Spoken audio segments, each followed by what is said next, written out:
1991 সালে 17,517টি ভোট পেয়েছে। 1996 সালে তিনি ভোট পেয়েছে ওই একই আসনে 18,029টি, এবং 2001 সালে উনি ভোট পেয়েছে মৌলভীবাজার 2 আসনে 12,415টি। ওনার এই 3 টার্মের ভোট এক জায়গায় করলে একবার এমপি হতে যেই ভোটটুকু লাগে সেই ভোট হয় না। শফিকুর রহমান সাহেবের কথা, ডক্টর শফিকুর রহমান সাহেবের কথা বলছি।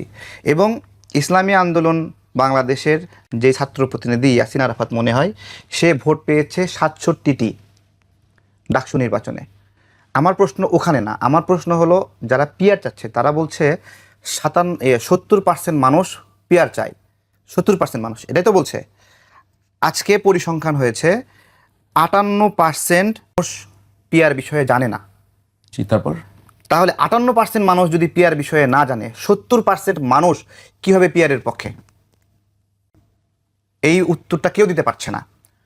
স্বতন্ত্র প্রার্থীর বিষয়ে উত্তর দিতে পারছে না, মানুষ জানে কি জানে না সেই বিষয়ে উত্তর দিতে পারছে না, কিন্তু পিআর চাই। এখন ডক্টর শফিকুর রহমান সাহেবের 3 বারের ভোট মিলে 50-60 হাজার ভোট হচ্ছে।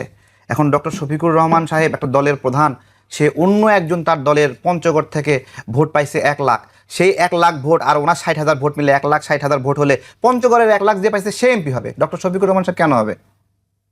জনগণকে সম্মান করতে চাই কিনা, জনগণের চাহিদা কি? আমরা সারা জীবন স্লোগান দিছি যে একটা ভোটের ন্যায়সঙ্গত লড়াই কিভাবে হয়, যে মার্কা দেখে নয় ব্যক্তি দেখে ভোট দেন। আজীবন মানে সুষ্ঠু ভোটের স্লোগান এটা। তাহলে এই স্লোগানটা এখন উল্টে যে ব্যক্তি দেখে নয় মার্কা দেখে ভোট দেন। সমস্যা কি?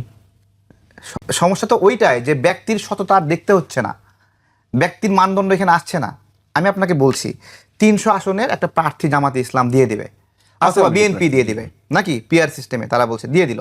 এখন দেখেন বগুড়া থেকে আমি নির্বাচন করব, জি, আমার বগুড়ার মানুষ আমাকে জানে ভালোভাবে, ঠিক আছে, কিন্তু আমাকে কি পঞ্চগড়ের মানুষ জানে? তাই না?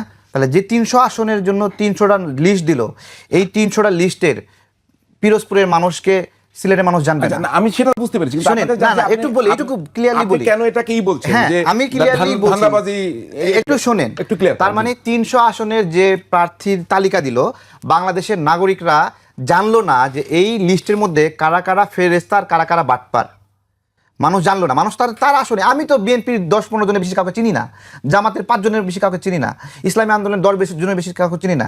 আমি একজন রাজনৈতিক কর্মী হয়ে যদি না চিনি, তাহলে বাংলাদেশের একটা প্রান্তিক পর্যায়ে জনগণ সে সারা বাংলাদেশের সমস্ত প্রার্থী তালিকা মুখস্থ করবে, নাকি তার এলাকায় যারা প্রার্থী হলো সেই প্রার্থীর মধ্যে উত্তম একটা প্রার্থীকে সে বাছাই করবে?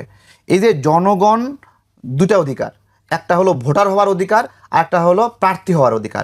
একজন ভোটারের যে ভোটার হতে পারবে সে প্রার্থী হতে পারবে।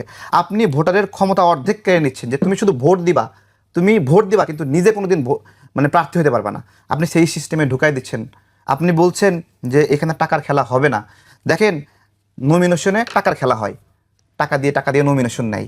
জনগণের হাতে কিন্তু একটা চাবি থাকে যে টাকা দিয়ে দিলে ওটা আমি রিজেক্ট করবো। জি, একটা এলাকায় চাঁদাবাজ ধান্দাবাজ থাকে, তাকে রিজেক্ট করার অধিকার রাখে যদি ভোট ঠিক মতো। হ্যাঁ, কিন্তু এই পিআর সিস্টেমে আপনি তো পুরো টোটাল সিস্টেমে ধরেন আপনার হলো টোটাল বিএনপির একজন চাঁদাবাজের জন্য সারা বাংলাদেশের সমস্ত বিএনপিকে তো মানুষ বয়কট করতে পারে না, অথবা টোটাল জামাতের একজন ফেরেশতার জন্য পুরো জামাতকে তো বাংলাদেশের পক্ষে শক্তি বলতে পারে না, বলতে পারে? এখন চাঁদাবাজির জায়গাটা থাকবে কোথায় সেটাই বলে আপনি বলছিলেন যে এতে আরো চাঁদাবাজি বেশি হবে, ধান্দাবাজি বেশি হবে। যদি সংক্ষেপে বলেন আমরা ব্রেকে যাবো। হ্যাঁ, আমি তো সেটাই বলছি। যখন পিআরের মাধ্যমে একলের হাতে কারা কারা পার্লামেন্টে যাবে এই লিস্ট করার ক্ষমতা থাকবে। দেখেন প্রাথমিকভাবে 300 লিস্ট কিন্তু সে করেই ফেলছে, কিন্তু সে কিন্তু 5টা পাইছে। এই 300-র মধ্যে বাছাই করার ক্ষমতা জনগণকে না দিয়ে দলকে যখন দিচ্ছেন, তখন দল তাকে নেবে যে দলকে বেশি ডোনেশন দেয়। ও বলবে আমাকে সারা বছর চালাইছে, আমি তাকে এমপি না হয়ে কেমনি কি করি, এখানে কোনো তো সুযোগ নাই।